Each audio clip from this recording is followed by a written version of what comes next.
पहा नवीन एपिसोड्स एकदम add free.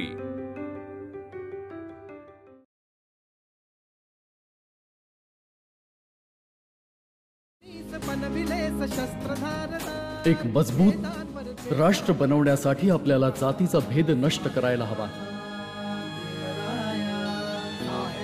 जाती प्रथा आपल्या भारताला एक खूप मोठ्या अशा संकटात टाकू शकते। म्हणूनच माझी इच्छा आहे की आम्ही सर्वात आधी भारतीय, त्यानंतर ही भारतीय आणि शेवटी दुसरं काही नाही, फक्त भारतीय असायला हवं।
अहो ताई,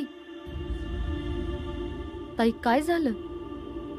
शपथ वहिनी, ज्या नवऱ्यानं मला सोडलं त्याची मी आजपर्यंत आठवण नाही काढली, पण जेव्हा आज हे घर सोडून चाललोय तेव्हा त्याची आठवण येते, कारण इथूनच मला लगीन करून घेऊन गेला होता।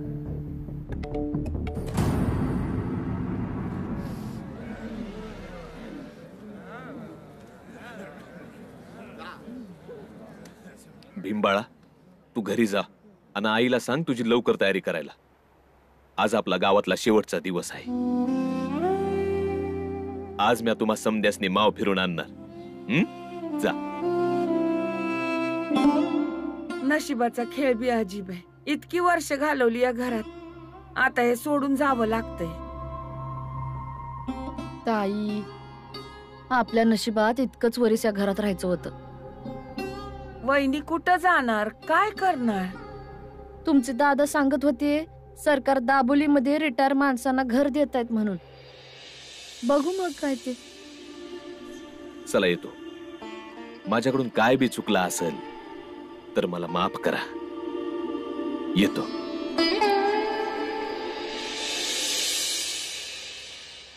आई आई, मला लवकर तयार कर, मला बाबांसोबत माव फिरायला जायचंय।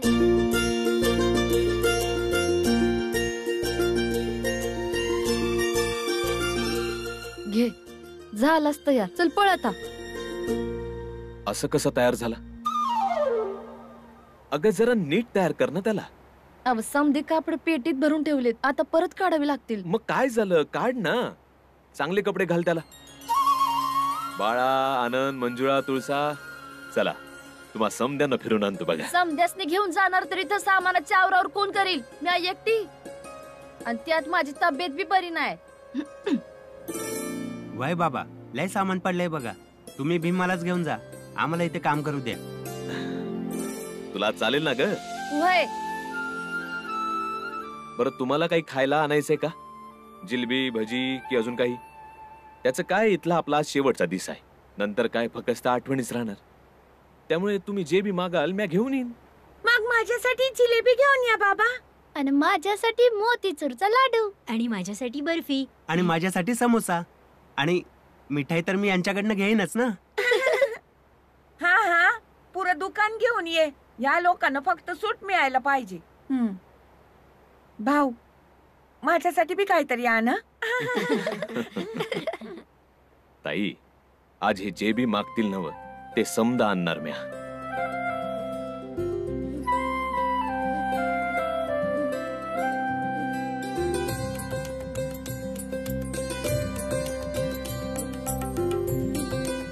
बाबा, निघायचं?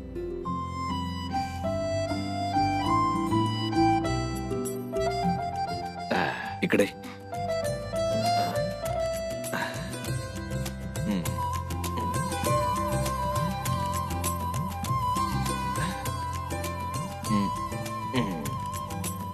बाबा, मी आरशात बघून येऊ का? मी कसा दिसतोय ते?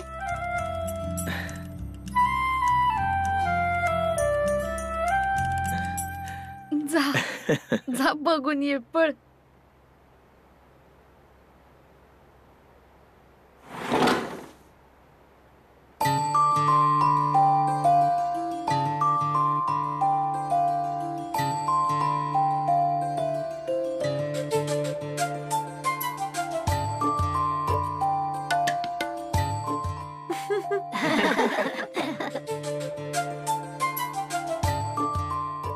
आमचा भीम सगळ्यात सुंदर आहे.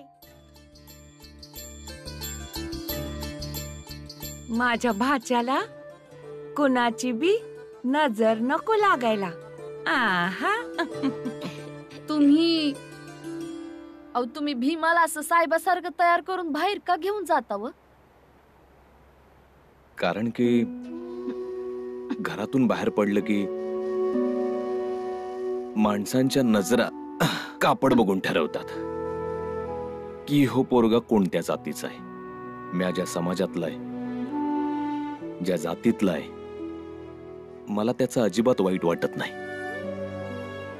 पण ह्या गोष्टीचं लई वाईट वाटेल की कोणी माझ्या पोराला भीमाला जातीच्या नावानं कमी लेखल आणि त्यांच्या तसं वागण्याचं त्याला त्रास होईल. तो दुःखी होईल आणि स्वतःला तो कमी समजायला लागल. आणि माझी अशी इच्छा नाही की आपल्या भीमानं स्वतःला कमी समजत आयुष्य जगावं. बाबा,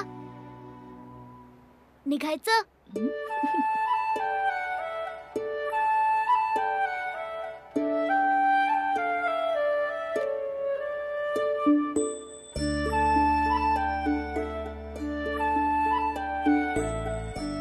हे काठी, हे पुस्तक कुठं घेऊन चाललायस? बाबा, हे माझं आवडतं पुस्तक आहे. चांगल्या कपड्यांबरोबर चांगलं पुस्तक बी हवं ना. वय वय, बरोबर बोललास. आणि हे तेच पुस्तक आहे ना ज्याच्यासाठी आमच्या भीमरावानं आजीनं दिलेलं चांदीचं लाकीट देऊन टाकलं होतं? हे पुस्तक मला पाहिजे. आधी पैका दे बाळा, मग पुस्तक मिळेल. अरे एवढ्यात पुस्तक नाही, मिठाई मिळेल. जातेच का? तसं बी पुस्तक वाचायचं वय नाही तुझं. जा.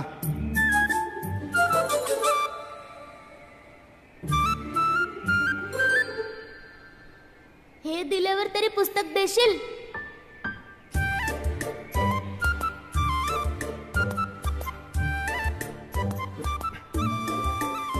जा, हे पुस्तक तुझं घेऊन जा.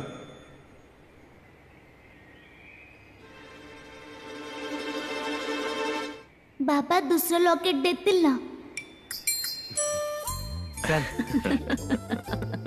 आणि बाप रे बाळा, तुला आठवतंय ना व या पोरानं ते पुस्तक काय परत दिलंच नाही. आणि आजीनं दिलेलं चांदीचं लाकीट या पुस्तकामुळे कायमचं गेलं. चांदीच्या लॉकेटने समजा शिकवलं असतं का? यातून मी खूप काही शिकलो. हे विज्ञानाचं पुस्तक आहे. यात लिहिलंय एखादी वस्तू का बुडती, एखादी वस्तू का तरंगती, एखादी वस्तू का जड असती आणि एखादी वस्तू का हलकी असती. हे समजा लिहिलंय यात. चांदीच्या लॉकेटने समजा शिकवलं असतं का?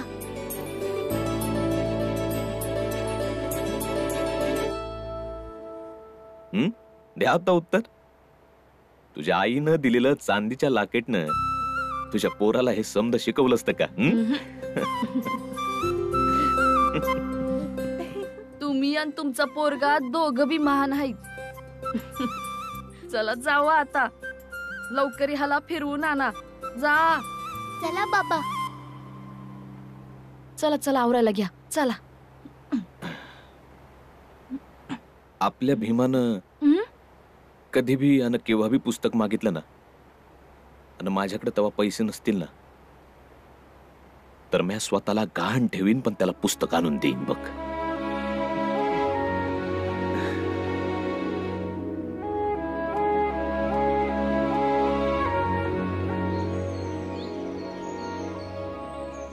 हे बघ बाळा, हे चर्च आहे. इथं गॉड राहतो. आणि ही बघ मस्जिद आहे. इथं बी कोणी राहतं का बाबा? इथं अल्लाह राहतो. बाळा, हा गुरुद्वारा आहे, वाहेगुरुचं ठिकाण.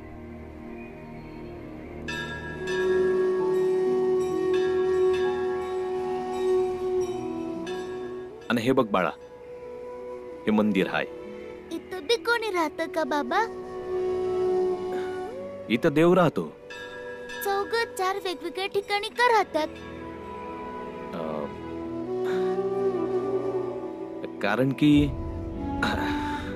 चौघांची नावं वेगवेगळी आहेत. परमेश्वर, अल्लाह, गॉड, वाहेगुरु. पण हे सगळी एकच आहेत. म्हणजे असं आहे की हे जे आकाश आहे ना, अगदी त्याप्रमाणे माणूस जमीन वाटू शकतो, पण आकाश नाही. म्हणून आकाश सगळीकडे सारखाच आहे, निळं. हा, आकाश सारखंच आहे, म्हणून तर त्याचा रंग एकच आहे.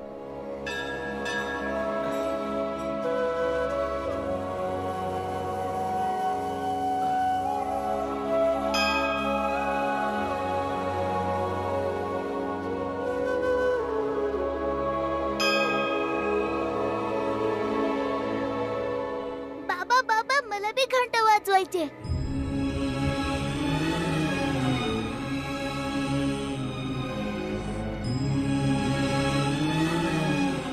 घंटा वाजवणं गरजेचं आहे का? हा बाबा, मला बी वाजवायचे. चला ना.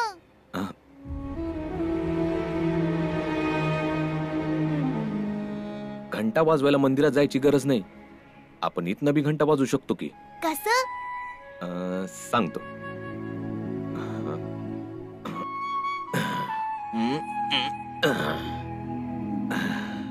आता तू तुझं डोळं बंद कर आणि तिकडे बघ आणि विचार कर, ती घंटा अगदी तुझ्या डोक्यावर आहे.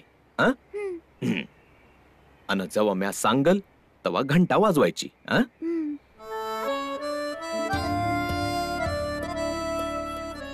वाजवू का? नाही.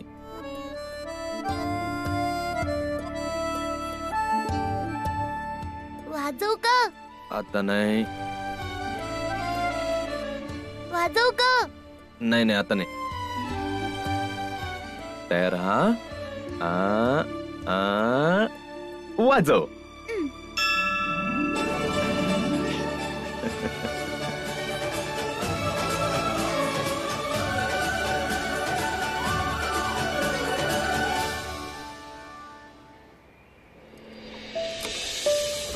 रामजी बऱ्याच वर्षांपासून आमच्या सोबत आहेत आणि त्यांनी खूप इनामे आणि इतबारीने आमच्या सरकारच्या सैन्यात योगदान दिलं आहे, ज्यासाठी सरकार अगदी मनापासून रामजीचे आभार मानते. आणि आम्हा सर्वांकडून तुम्हाला तुमच्या भविष्यासाठी खूप शुभेच्छा. अरे, हा जर रिटायर होतो तर याच्यासाठी टाळ्या का वाजवायच्या? आणि आता हा काय सुभेदार राहिला नाहीये. त्यामुळे आपण आपल्या समाजाचे नियम आणि कायदे तरी पाळले पाहिजेत. हात खाली कर.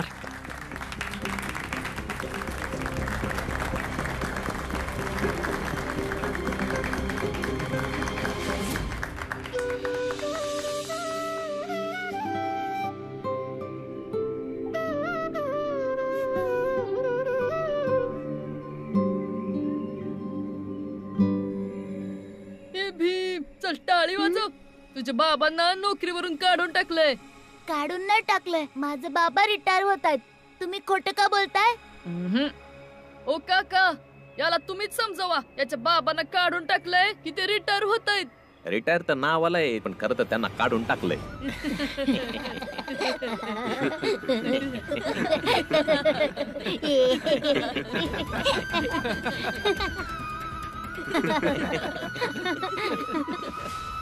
रामजी भाऊ, तुमच्याशिवाय आता मन लागायचं नाही बघा. वय वय बरोबर आहे.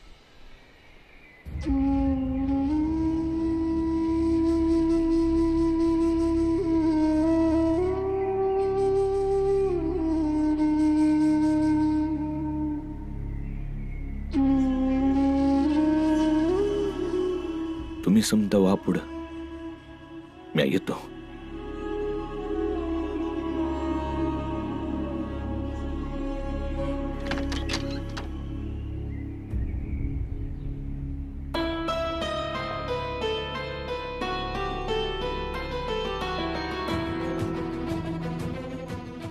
Good morning sir. Good morning.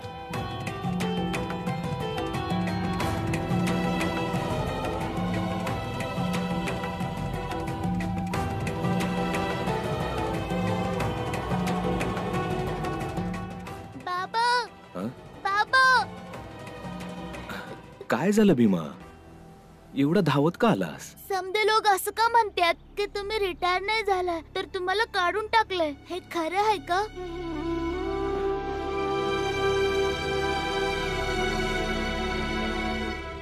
हे बघ बाळा, हे जग नेहमी खूप काही बोलतच,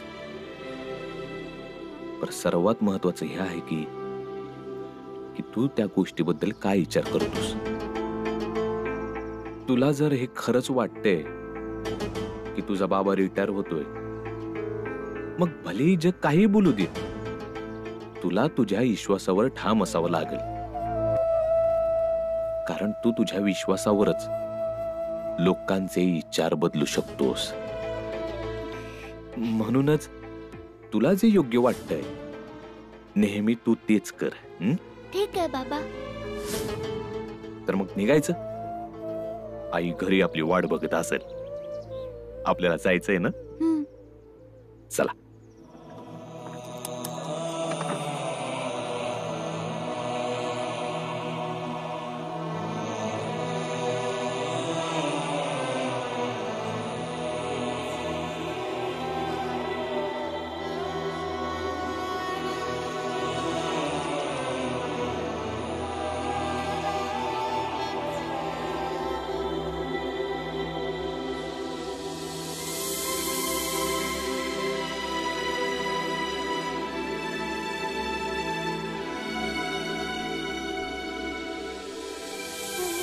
चला.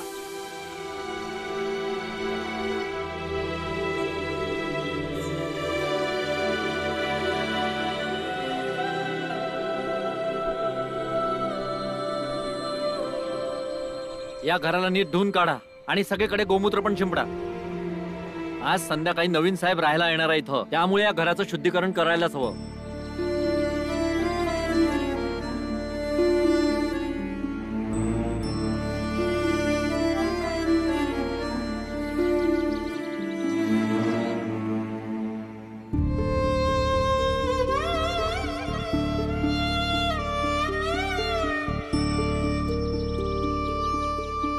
चला.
बाबा आपण इथं परत कधीच नाही येणार. मी येणार. तू काय करायला येणार आहेस? आपल्या घराला निळा रंग लावायला. तू घराला रंग लावशील? इथल्या सगळ्या भिंती मी निळ्या रंगाने रंगवणार. त्या आकाशाचा रंग. आणि मग जिथं बी राहणार तिथनं निळं निळं आकाश बघणार. मग त्यात आपलं घर बी दिसणार निळ्या रंगाचं.